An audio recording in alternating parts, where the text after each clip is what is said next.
നമ്മുടെ ക്ഷേമ പെൻഷനുകളുടെ കാര്യം. UDFന്റെ കാലത്ത് 2016 600 രൂപ, അതാണ് 1600 രൂപയായത്. കൃത്യമായി ആ പെൻഷൻ കൊടുക്കാനാണ് സംസ്ഥാന സർക്കാർ നടപടിയെടുത്തത്. അതിനായി ഒരു പെൻഷൻ കമ്പനി ഉണ്ടാക്കി. ആ പെൻഷൻ കമ്പനി പെൻഷൻ വിതരണം ചെയ്യും. വിതരണം ചെയ്ത തുക സർക്കാർ കമ്പനിക്ക് നൽകും. ഇതായിരുന്നു സംവിധാനം. ഒരു മുടക്കവുമില്ലാതെ മാസം തോറും പെൻഷൻ നൽകി വന്നു. അപ്പോൾ വല്ലാത്ത കണ്ണുകടി. ഈ പാവപ്പെട്ട മനുഷ്യന് 1600 രൂപ കിട്ടുന്നതിന് അതിന് തടസ്സം നിൽക്കാൻ കേന്ദ്ര ഗവൺമെന്റ് നടപടിയെടുത്തു. അവർ പറഞ്ഞു, നിങ്ങൾ ഈ പെൻഷൻ കമ്പനി വാങ്ങുന്ന കടമുണ്ടല്ലോ, അത് സംസ്ഥാനത്തിന്റെ കടത്തിന്റെ പരിധിയിൽപ്പെടുത്തു. അപ്പോ വിഷമത്തിലായി. അത് പറയാൻ മാത്രമല്ല, നടപടികൾ സ്വീകരിച്ചു. സംസ്ഥാനത്തെ സാമ്പത്തികമായി ഞെരുക്കൽ, ശ്വാസം മുട്ടിക്കൽ, 1 ഇഞ്ച് മുന്നോട്ട് പോകാൻ പറ്റാത്ത അവസ്ഥ. അങ്ങനെയൊക്കെ വന്നപ്പോ ചില മാസങ്ങൾ മുടങ്ങിപ്പോയി.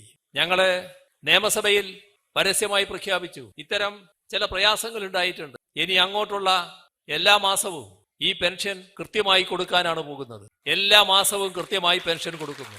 കുടിശ്ശിക, ആ കുടിശ്ശികയിൽ 2 ഗഡു ഈ വർഷം കൊടുക്കുമെന്നാണ് പറഞ്ഞത്. 1 ഗഡു കൊടുത്തു കഴിഞ്ഞു. അടുത്ത ഗഡു അടുത്ത് തന്നെ കൊടുത്തു.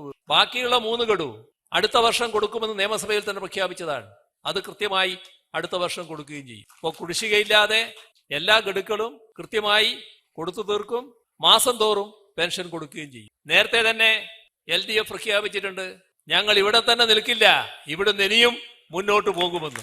അതും സ്വാഭാവികമായും അതിൻ്റെതായ ക്രമത്തിൽ നടപ്പാകും. ഇതാണ് ക്ഷേമ പെൻഷന്റെ കാര്യത്തിൽ ഞങ്ങൾ സ്വീകരിക്കുന്ന നില.